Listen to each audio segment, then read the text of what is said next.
Welcome to our Alternative Healing Center by the lake. We are located by the Park Lawn and Lakeshore area. It's beautiful here. Oh, thank you. And if you come in the summer, we'll have to take you on a nice walk by the lake. And it's a pleasure to have you over because I read so many great things about your healing practices. I've been always intrigued and wanting to meet you in person. And I'm really grateful that this new year started with meeting you. And today I'm going to ask you a few questions as part of our interview to find out about your healing modalities, what you specialize in, and what you recommend for these challenging times. Now, can you first tell us a little bit about your healing practice and what you specialize in? Well, I'd say the main thing I work on is the brain. That's my specialty, it's my background. My background in kinesiology led me to personal training and fitness, and then that led me to corrective exercise, and then that led me to injury, and that led me to energy healing, and that led me to brain healing specifically. So I discovered concussion healing by accident. I had a client, a long-time client, and he got hit in the boards playing hockey, and I did my traditional body talk therapy session with him, and the muscle testing and the tapping and the breathing. It had no effect. Not really. I mean, I wouldn't say it had no effect. It wasn't what he was hoping for in terms of healing it. And I honestly it's back in 2004, and I just learned it, so I really didn't quite know what I was doing, but I thought I'd give it a try. And spontaneously, I just felt like I just put my hand over his head, and we had this experience where I felt my brain crackle. I could feel inside my brain like a crackling sensation. He felt this. He's like, "What's that?" He was feeling the same crackling sensation. It was a spontaneous moment. He goes home, he sleeps the whole night, whole day. He comes back the next day and he says, "I'm better. I don't know what you did with the concussion. It's gone." Now, I believe it was a mild concussion. It was a single hit on the top of his head. But it was one of these things where you do an experience like, you have an experience like this, you just put it aside. You're like, "Oh yeah, it's something interesting." One of those interesting things of being Orion and being a fitness trainer at the time. And then it wasn't long till I heard about another person with a concussion, and I was like, well, I had this thing happen a few years ago where I put my hand over the guy's head and it spontaneously got better. So this person came in and I worked with her and it got better. And about the 20th person along, I was like, okay, I got to figure out what this is. I basically came to the end by doing the therapy and having the results, but I didn't understand quite what I was doing. And so I eventually had to trademark the name Energy Neuroplasticity, which is my term for the concussion healing, using the organ in the brain called the pineal gland, which I use as a template. And I basically open up the consciousness of that pineal gland, stretch the consciousness over the brain, and the brain parts start fixing themselves. They sort of organize themselves to that template. And that's how I understand the concussions heal.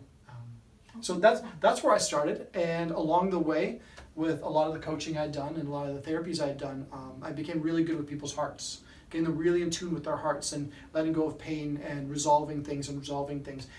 That also comes from the martial arts and empowerment that I've worked with in the past. Wow, very interesting. So that's sort of that's the synopsis of what I do here in Toronto. That's amazing. Well, that is an incredible story. And when did you discover that you have this gift? Was it wow, it's a long much story. earlier? My dad, my parents, sorry, not my dad. My parents had a martial arts healing school in Cabbagetown in the east end of Toronto. And we had all these shamans and Reiki masters and Tai Chi masters and Bagua masters, shamans, all kinds of healers. And we did martial arts and we did healing arts. So it was kind of a combination of the two. And all the black belts, which I was at the time, had access to all these masters that came in the door. And it was always, we had these amazing workshops and we had these really interesting people come in the door. And so at 14, 15, I was really, had a lot of access to these people, and they kind of all took me aside and were like, "Yeah, you're going to be a healer one day." And I'm like, "I have no interest in that. I have no interest in healing people." I at 14, you don't want to be known that you're going to be this healer. So I just put it aside. And it was later in life, and I had gone through the fitness industry, that I was finding I was having more joy in healing people than I was in watching them lift weights and get strong and get muscular. So for me, it was a realization of my calling was, I just felt alive when I was doing the healing work, and I felt alive when I was doing my research in terms of how we heal and why we heal. And so that's where I guess that's where I got my start. That's was martial arts, but then into the fitness and then into the healing. But I did start off with the healing a long time ago, even though I kind of didn't really access that as a way of living my life until much later. Yeah, but having a childhood with these experiences can be very powerful with shamanic knowledge and all of that. So and I think the pivotal thing for me was my dad also started the Toronto Zen Center, which now is in this area actually. Near Hyde Park, it's relocated, but at the time the center was in our dojo basement, and as a young, and it was also upstairs from the school at one point too. It moved around depending on the practitioners. But at 5 years old, I remember going and doing Zen sitting and silent retreats, and it was a combination of, they would tell us a story. We would go into the state of Zen. There was a little bit of chanting, but it wasn't so much into that. We'd go into this sort of state, and as a young kid, I remember sitting there meditating for hours, being in this flow, in this zone, in this room full of this feeling of quietness. And I remember the profound sense of quietness that was really interesting at that age. I did nothing else like that. Oh, that's incredible. So this was right 1980, 1983, 1984, around that time. So I was really profoundly affected by that. And it really did shape kind of my destiny. So that's my early life. That's sort of what led me to where I'm at now. That's amazing. And do you also teach your children these meditation techniques? Look, I try to be a normal dad. Honestly, for my partner, for my kids, I try to be the most normal person. I go to work and I turn on my sense of being and I do the work I need to do. It's funny because when I'm just being the persona of me, just the person I am, I don't really know that much. I know what I know in my life. But when I shift myself in a session to that sort of relaxing the personality and being my sense of beingness, that beingness has all the answers. So from this person that doesn't know anything to the shifting myself to the being that has all these answers for me or these abilities for me, I find that shift is something I do at work. And then I let it go and I go back home and I'm just a normal person. But however, if I need to get a parking spot, I'm great at that. And I need to know how to get somewhere, I'm great at that. Or I need to make a connection in business, I'm great at that. I can intuit the things I need when I need it. And the rest of the time I calm that down. You know what I mean? Would you call this sort of connecting to your higher self? I wouldn't say it's higher. I guess it's the true self. The true self. It's at a different higher. It's a higher frequency for sure. But I see this body as the car, and I see as the true self or the soul as the driver and the mechanic. So you take the mechanic into the car, and the mechanic doesn't tinker, and the driver's going to drive. But it's not the car that's the focus is. It's the ability to take that knowledge and move that car in an intelligent way. And I think that the more I can connect what I would call the tinkerer or the driver as the soul, and the more I can incorporate it into my physical body and in my life, the more my life goes the way it's meant to go, and the more synchronicity I create by sort of being authentic to that feeling of myself. But I get at this point it's really unconscious. I don't kind of know when I'm going into that zone or not. It's a very fine line. So you're following more the intuition, also your business and healing. Yeah, absolutely. Oh, wonderful. And who would be like your best clients, or who is your healing for? Wow. Is there a specific? So there are some. I work with a lot of young people, a lot of young spiritual people, or we'll call them very sensitive people, highly sensitive people. Crystal. Yeah. There's all these great terms we have for that in the New Age world, but just really sensitive people that are so sensitive they take on the pain of people around them. They process other people's pain. And within a room full of emotional people, they cease to exist. And I get them in touch with their hearts and get in touch with their, I guess you could say I help them create their boundaries. That's the wrong word. I get them to really be themselves no matter what the environment is, and let their energy change the environment to be what they prefer, as opposed to pulling on pain from people who are carrying high or low energy in a room. So I work with those people a lot. I work with a lot of hockey players, some NHL players here locally in Toronto, some of the Maple Leafs actually. I had a Sweden player, they flew in from Sweden to work with me. That was wonderful. Wow. So, and I get some people up from the States. So the concussion work I do at my practice at Shape Health and Wellness over on Leslie York Mills. I work a lot with the athletes there, but I also work with, everybody. I mean, I don't think I have a one type, except for I work with, I guess, some more open-minded people. They seek me out.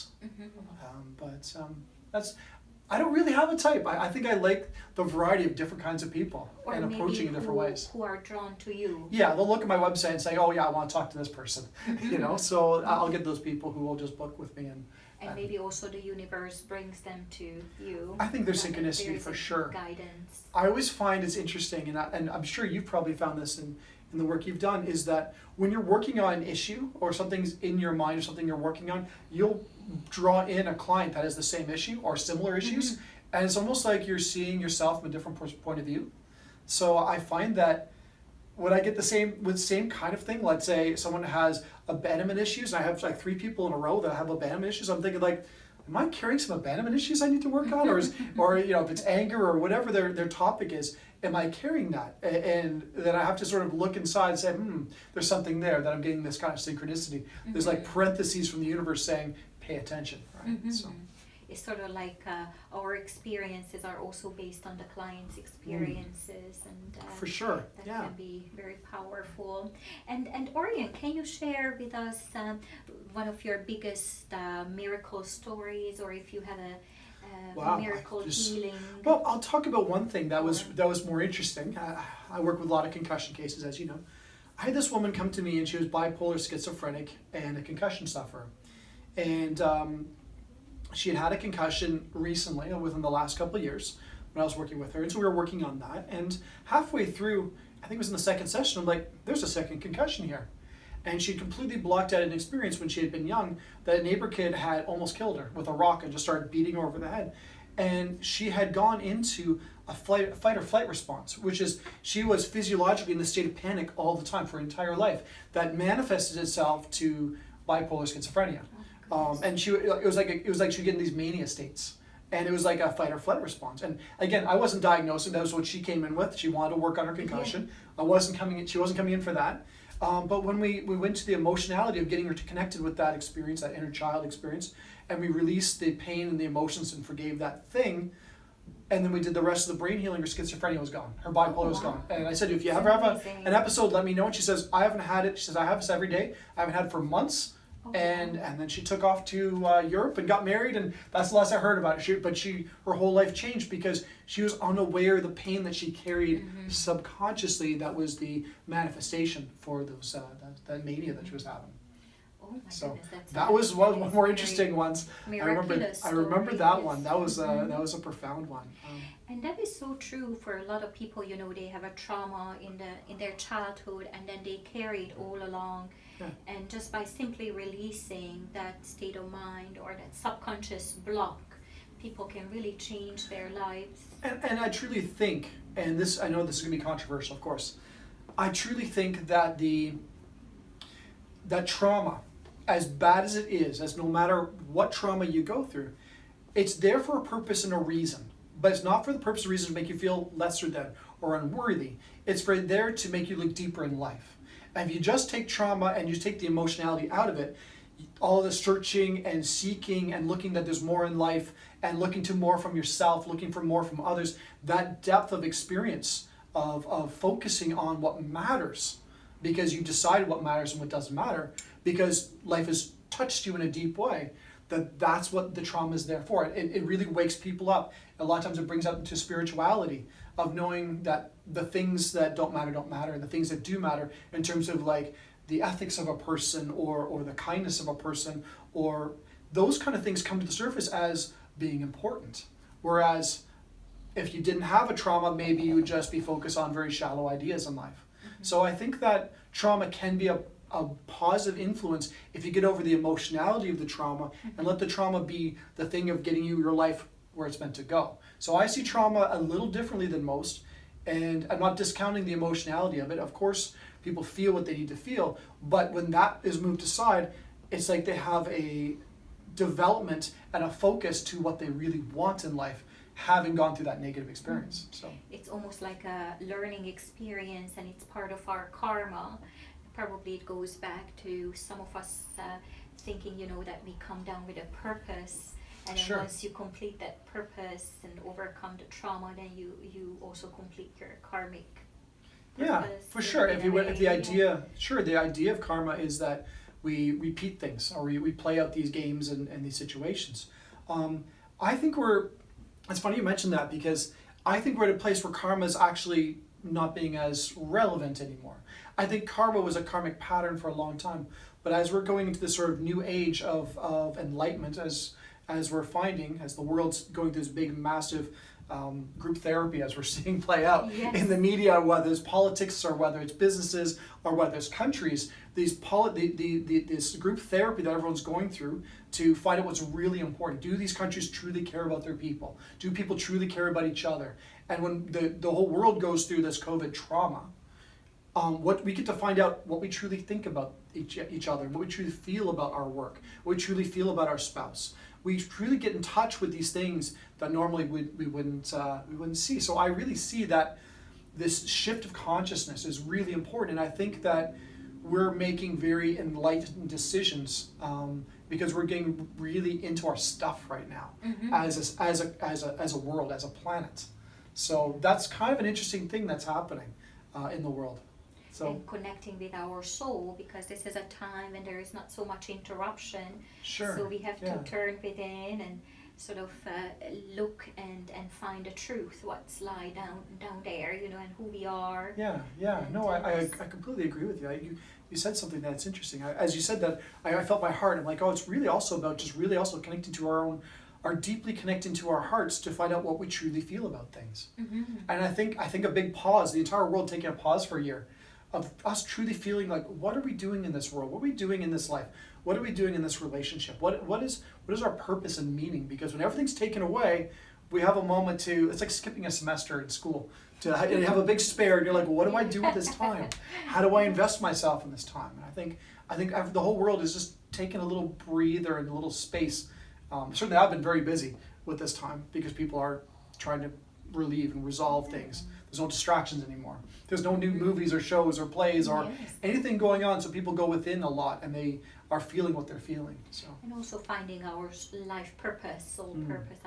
We have a lot of clients, probably you too, who come with their sure. type of. And could you share me what is your why, if I may ask? What does that mean? Your why, actually, it comes from, what's his name, Simon. I can't remember his name, but he says that every person has a why. Why you're doing what you're doing. What is the big picture, sort of? Is it to change? To be honest, I would think that. I'm very aware of my past lives. I not just believe them, I feel them, almost like different parts of my personality. When I went to Cuba, I felt a past life where I was a boat builder in Cuba. And it was not necessarily a positive life that I lived. I was certainly not a positive person and wasn't really a kind person. I think this life is, I wouldn't say paying back karma, but I came to serve in a purpose. I came here specifically not for my own needs or my own wants. I'm in flow in terms of my ego desires, of course, but my purpose really is, in terms of the why, would be to really give back, but also really explore consciousness, explore the human body, the human potential, the heart, the mind, the soul, the being. I think that's really interesting to me. I find that the non-physical world is more interesting than the physical world in some cases. And that's where my adventure is exploring that. And also I love hearing people's stories. I like to hear, as traumatic as stories are. I mean, I cry a lot. My heart gets really affected by people, but I hold space for them, and I go on their adventure of exploring their heart. And I think, to me, that fulfills me in a way that watching a movie or a TV show can't. It's a real thing. It's not a phony thing. It's not a cliched thing. It's something they're truly feeling and truly experiencing. And when they let go and they have this enlightenment or this awakening or feel their soul or release their body or release their barriers they hold, their blockages, they have this aha or this awakening on my table, and that is really exciting. I come home thinking, wow, that was a really interesting day. Which I can't get if I'm working on the stock market or if I'm, doing other things. I don't have the same high I get from that one-on-one direct connection with people. And changing people's lives through those stories. I really enjoy that part. So my why would be, I'm just here to give. I'm here to explore, and I'm here to learn. I'll never think that I'm a master of anything, because the idea of mastery says you stop. You stop learning, you stop questioning, you stop exploring. So I always want to be learning, and I always want to be exploring. Mm-hmm. That is amazing. And in terms of these challenging times, what would you recommend to people, Orion, who are going through maybe some anxiety, stress? Do you have some techniques or certain practices you would recommend? Well, on my website, orionmarta.com, I actually put an album together, and the first one's the pineal activation. The second one's the heart activation. The third one is the Kundalini activation. Then there is the putting those all together. There's also the soul activation, and the soul activation is reaching out, resolving the issues of the body, reaching out to the soul, and driving that energy in. And that's on my album. It's $1. You can download it off iTunes. Is this a meditation or it's a meditation album? It's a meditation album. They're about 2 minutes to 4 minutes long. You can put them on your phone and just listen to them. But and the other one I have is an immune system activation. Mm-hmm. And so specifically for this time, with people having worried about their immune system, and I highly recommend fresh vegetables, sleep, exercise, all the natural things. But on top of that is the energy you carry, the vibratory frequency of these organs communicating that I try to bring into balance. And so that's the thymus and the spleen and the bones all working together to create an immune system response. So people have a proactive immune system instead of a getting sick and then 3 days later they have a reactive immune system. So, but that being said, I also did that in my office if people want to do that, and we can work on a specific injury or disease using those techniques. But it's there on my website if people want to download that, or it's also on, every streaming service has it as well. Mm-hmm. I think that on the planet. So easy to find. It's called Sacred Activations, and with Orion Marta. Okay, great. And you talk a lot about this pineal gland. Can you explain more about that to us? What's the importance of it? Well, every culture throughout history uses the pineal gland. I'd say spiritually minded culture. It's basically the third eye, right? The third eye. It's the center of the brain. It's a organ. It looks like a pine cone. That's what we call it, a pineal gland. It's like a pine cone shaped. It's in the center of the brain, and it's our third eye. But what it's got inside of it, which is fascinating, inside is rods and cone receptors, the same that are in our eyes. And these rods and cones take wave-light frequency and turn it into visual images. So we use that for our imagination. Passively, we use it for our imagination. We use it for dreaming. And they've done a lot of studies with schizophrenia, and people who are schizophrenic are having waking dreams. This thing should turn on while we sleep or we're in a relaxed state, whereas some people it turns on when they're awake. They actually see things attacking them, and they're reacting to them physically. It's happening to them because it's turning on while they're awake instead of when they're asleep. So we know that the pineal gland is related to our experience in this world, and so for many cultures it's about activating because it's a sacred point of our being. And so in the Orthodox Jewish, they put a box in their head and they activate their third eye. This is the place of the covenant with God. You have the bindi in Indian culture where they wear that. You have the Pope who wears this giant pine cone, or it looks like a pine cone. The Pope's hat is a giant pine cone. He carries a staff with a pine cone on it. We're surrounded by the imagery of pineal glands and pine cones because it's the sacred place of our brain where it's not based on our interpretation of this reality. It's based on activating our potential in terms of our soul and body connection. So it's the pineal gland, as I understand it, sends information out. When I'm sending Marta a thought, I send her a thought, a visualized thought, a feeling thought, and she goes and she picks up that thought, and we use that unconsciously or consciously with the pineal gland. We also use it to receive information. When someone's thinking about us and we're feeling them or we get an image from them, we're activating our pineal gland to turn that into a visual thing for us. And that's the intuition. That's your intuition. It's our psychic. Every psychic I've ever met has a very strong pineal gland activation. So. And that's how maybe people can connect to other spirits and absolutely sort of with the different universes and multiverse. It is the most interesting TV set you'll ever own. And you can tune into any channel, you can tune into anything you're focused on. It's about being soft and relaxed in the body, using that as a focal point of awareness, and like ringing a bell, you increase that vibratory frequency until you're in that zone. And when you're in that zone, and I did this through a lot through early on through shamanic practices, shamanic journeying, with the drumming and the vibing into the vibe and feeling these imageries and these animals and these worlds come alive. It was very active in my pineal gland. I remember the pulsing feeling in my forehead when that happened. So those were my early experiences. I later on sort of figured out what was going on. I didn't have the words or the knowledge when I was 14, but later on I understood that there was that pineal gland, that the activation of that was like turning on a TV set or remote control and tuning into what it is we need to tune into. So when I see a person come into my office, I see the person, we chit chat, and I shift myself. I open my pineal gland, I open my heart, I turn on my kundalini, I ground myself, I get in my flow, I get into my soul, all the things on my album, and then I'm in my zone, and then we just start, and we go from there. So all the things that I teach are the things I practice. Yes. So through that you are able to connect with the person's subconscious. And there was something very interesting you said about these people with mental health challenges, and if the pineal gland gets activated, then they are able to heal. So is there something that you think that you could be utilized in hospitals all around, maybe in the CAMH, or absolutely. Have you approached I have them, no. or? You know what? I'm alternative. So people hear about me through word of mouth, or they find me on the website, and they will hire me as a medical intuitive or as a Reiki practitioner. That will come in for that idea, and then we'll chit chat and we'll find out what's really going on with them, and then it'll turn into something else. It'll turn into what they're really there for, and that's what I do. When it comes to mental health, the one thing I have really noticed is the condition called bipolar.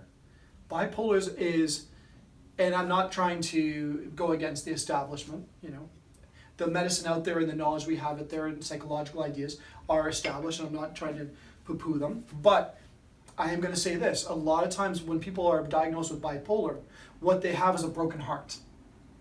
And it's almost like you imagine that their heart's broken to two, and they don't know how to fix that. They're angry, they're high, they're low, they're happy, they're sad. There's like two parts of them instead of that one. And when they release that pain, they release that thing, they heal that wound, the parts come back together and they become one again. So a lot of bipolar or borderline is a broken heart, but they're trying to use mental practices to relieve the emotional heart instead of going to the heart directly and working there and seeing what's there. Because the heart itself records everything that's important emotionally. So when you go into your heart, what's there is what you need to work on. And so a lot of these things are just a broken heart. That's it. It's not anything more than that.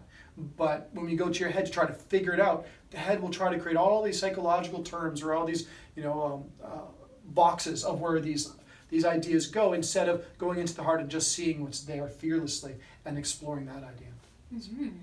That is an excellent explanation. Thank you. Sure. That is really well said. And Orion, you talked a little bit about alternative healing therapies. How would you describe it to our viewers? What do you mean? So explain that. What does it include for you, or alternative therapies? Yeah. Well, I would like to think that because I had the background in kinesiology and physical training and biomechanical, I'm a biomechanical specialist for joints and muscles, and that was kind of my older career. But I think I'm a specialist on the body that way. In terms of the heart, I've just learned that by doing my own intuitive work in my heart. I've done a lot of Reiki and body talk, and those are heart-based therapies to some extent. So I've done my work there. And in terms of the mind, I would think that my mental training is by having a clear heart, I've got a clear mind. When the heart is overworked, the mind is spinning. And when the heart's clear, the mind is clear. So it's not so much mental training, so much as mental clarity, of really being in a clear space of mind, and having layered thought based on a strong foundation of thought, if that makes sense.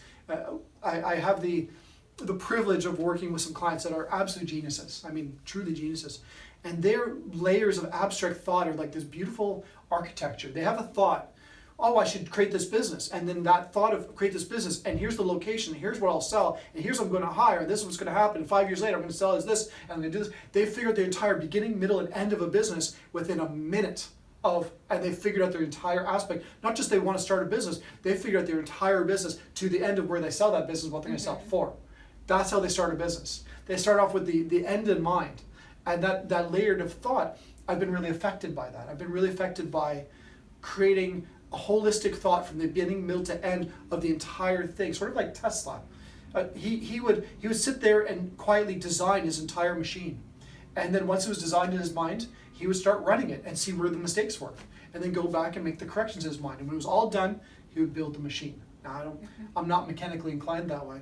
But in terms of like the thinking I like to do is I like to create the entire thing in my head. Create in this world all the different aspects and rotate them, move them around to what I need them to be. And then after I've got a solid foundation of that, then I'll make choices on that.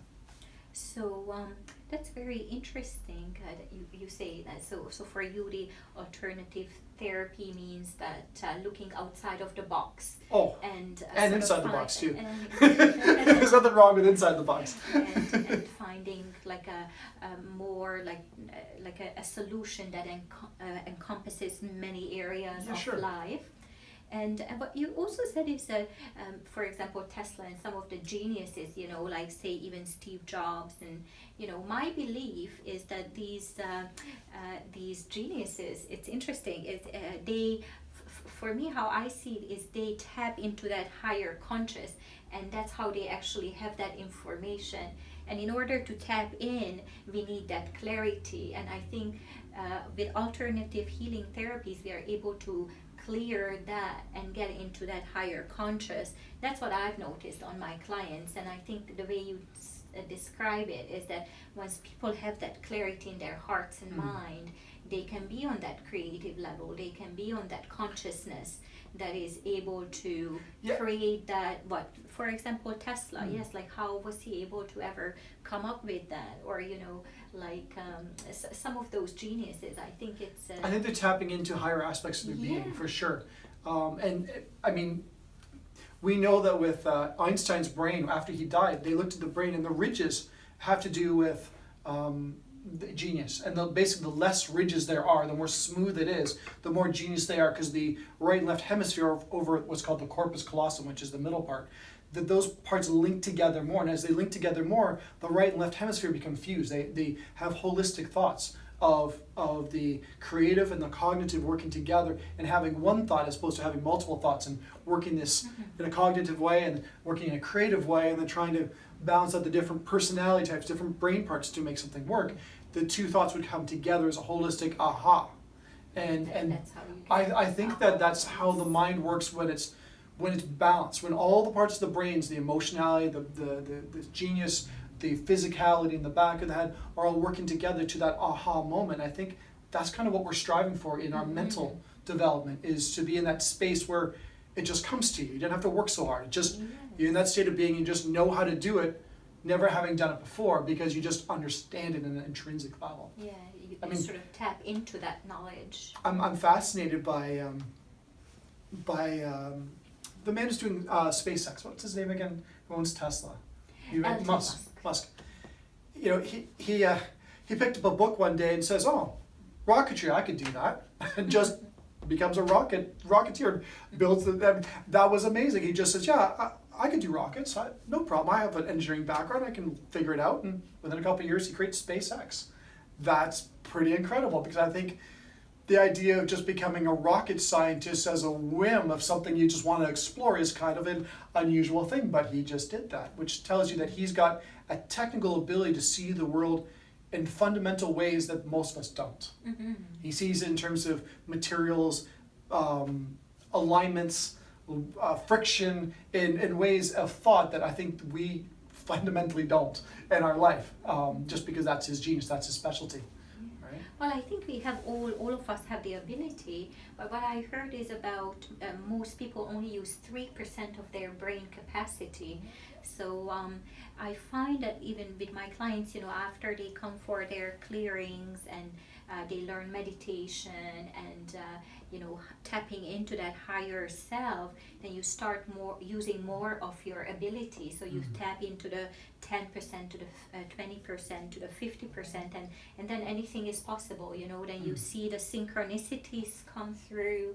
You see sort of everything. You see things even before they happen. Sure. Such things like that. So with that being said, can you help us with your intuition for this year, and how do you see this year changing, or what do you see in the universe coming to us in the next few years? Predictions of the future. Well, That's not my specialty, but I'll take a crack at it. Okay, you can lay the gauntlet down of predicting the future and see what I can do with that. Because I think you have pretty good intuition. You heal a lot of people. You know, if the viewers are interested in how you see the world coming. Well, like I said, I see the world as going through group therapy. I think that the world is getting, because we have such interconnectivity, what I've seen in the past and what I'm seeing for the future is a lot of people who are angry and they won't put up with things. Now, we can see that as, the big dramas on television and politics, okay? But I think it's happening in the personal level. I think people who have been abused, for instance, like we had the Me Too movement, I think that's going to ramp up. I think we just touched the head of that in the Epstein trials and those kind of people. I think there's going to be a huge flood of people just having enough with it. We know this person's bad. We're going to tell somebody now. We're so angry. We're going to spill the beans on a certain person. I think that's going to happen in corporations. It's going to happen in relationships. I think there's going to be a lot of people just clearing the air with things. So I think in terms of the ethics of a company, there might be somebody who's cleaning the floors who reads something in a book and there's like, wow, this company is killing people. I'm going to tell somebody about it because I'm fed up with it. I think there's going to be a lot of that kind of thing going on. I think a lot of people are just having enough, whatever they're holding on to. They want change. And I think that change happens in a dramatic kind of negative way. So I think for the greater good, I think that anger is going to boil over, and I think it's going to create some really interesting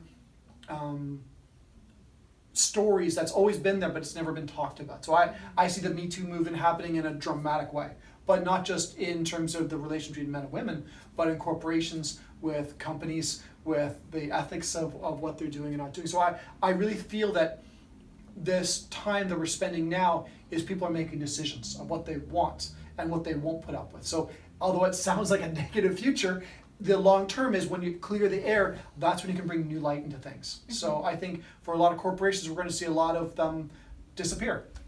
We're going to see a lot of new corporations reappear in terms of a new way. There's just going to be a different way of doing things. And almost like a detox.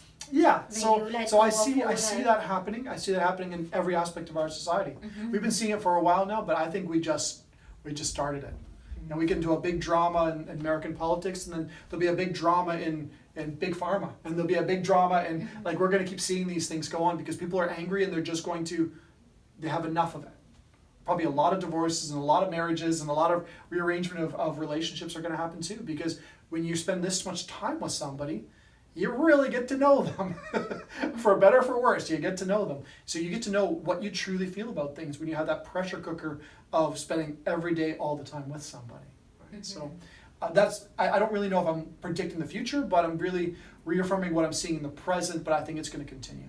So it's sort of a challenging time for everyone, but perhaps after then we'll have a more clear future, and maybe also even the cities won't be as crowded.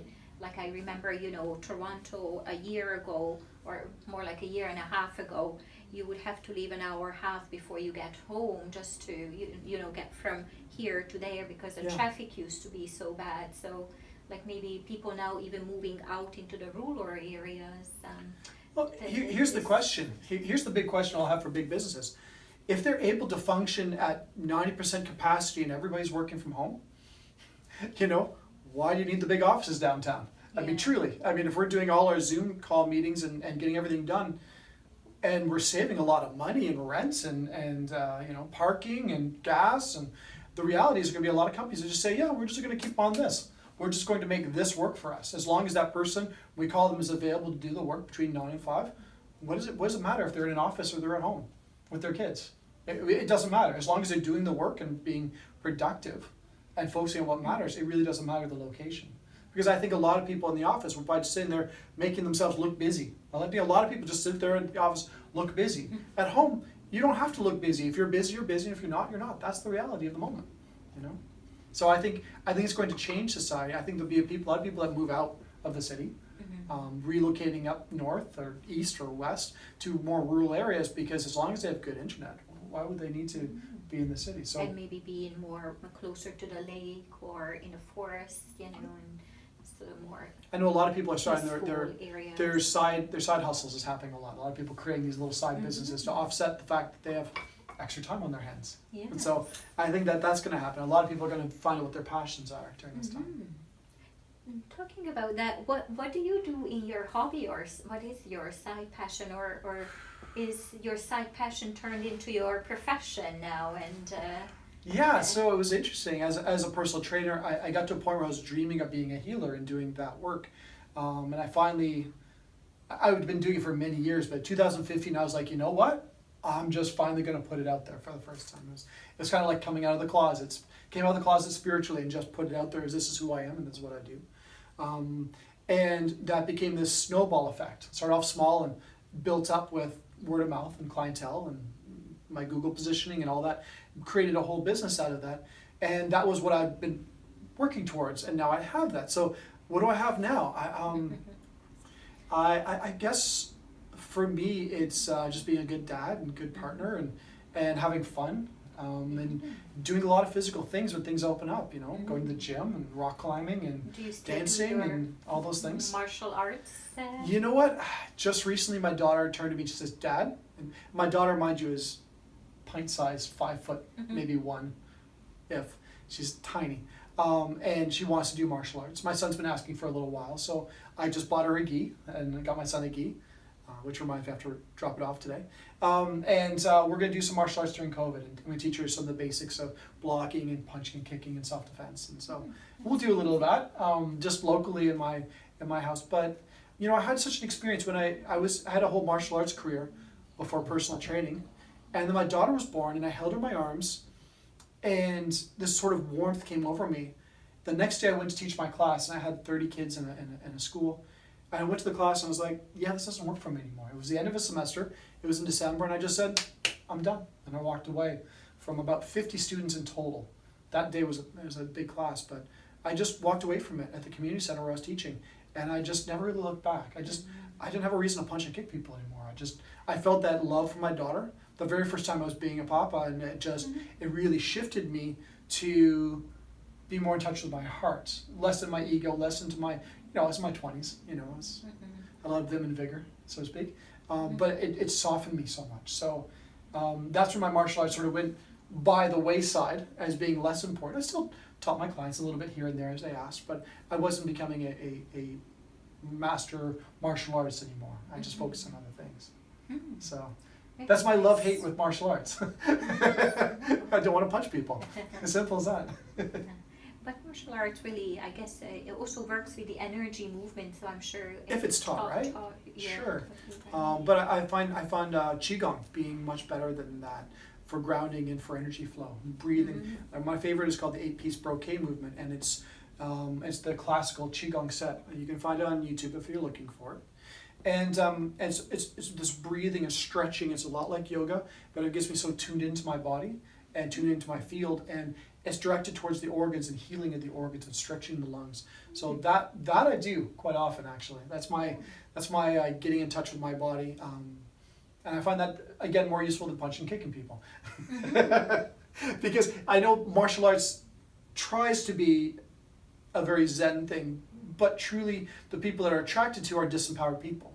The people that are attracted to martial arts generally are people who carry a lot of pain, or they were beat up, or they feel worthless, or they had overbearing parents, and they need to protect themselves. So they've developed this strength and confidence, but that turns into this sort of overwhelming ego thing, and that's not always the best development for people. It's good to a point of feeling confident, but then it gets to overconfidence and arrogance, and that's kind of where martial arts is, at least in North America, it's become not as interesting to me, because it becomes an ego play. It's not about the actual qualities of our development.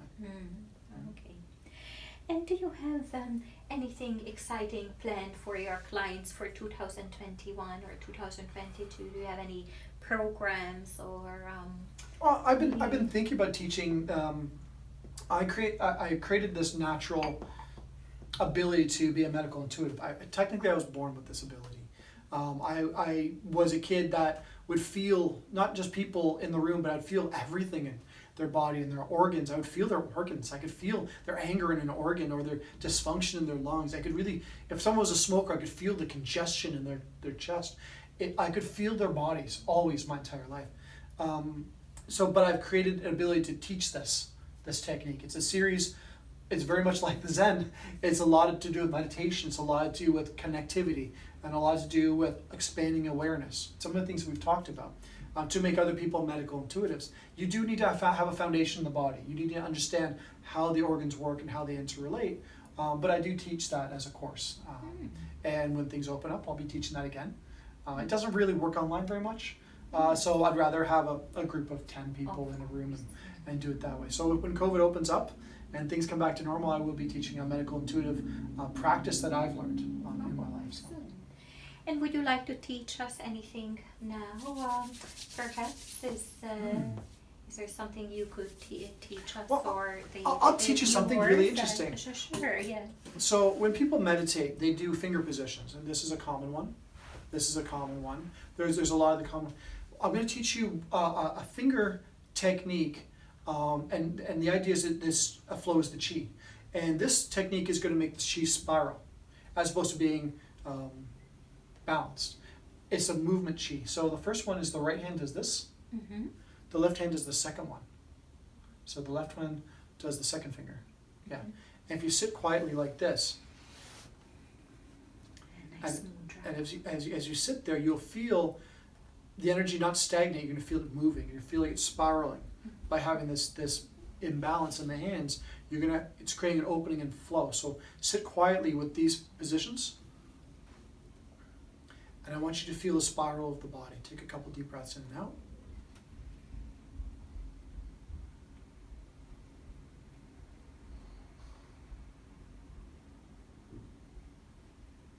And you'll feel that spiral, that rotation. And it should feel counterclockwise.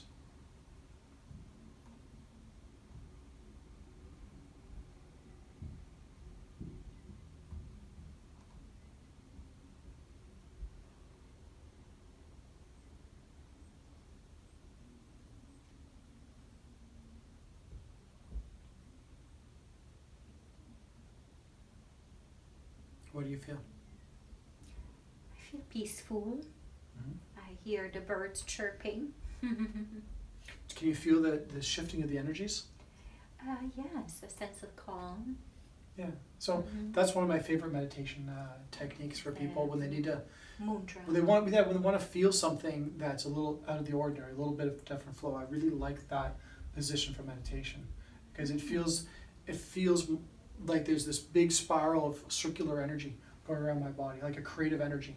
So this really helps things flow. When people are blocked with the creativity, this is a great one because this is going to break through that barrier and get the energy flowing. So I'd recommend that for any kind of emotional blockage or creative blockage, like writer's block. That's a great one for writer's block. Or creativity where they just can't seem to make the next piece of art. That position is really great for that. So. Or even, I guess, when now people are working from home and they may be feeling like a bit stuck or stressed, then you can try this and feel a bit more connected. Well, thank you so much. Well, it's wonderful. Wonderful chatting with you. Orion, beautiful place here. Oh, thank you. I recommend everyone to come and check her out, Marta, at alternativehealer.ca. Yes, and this beautiful Lakeshore Treatment Center. And we have 3 treatment rooms with various practitioners, and hopefully Orion will be here more often as well. Wonderful. Thank you. Thank you so much for coming in, and have a wonderful and successful 2021 Thank you so much. Many years to come. Great, thank you. Thank you.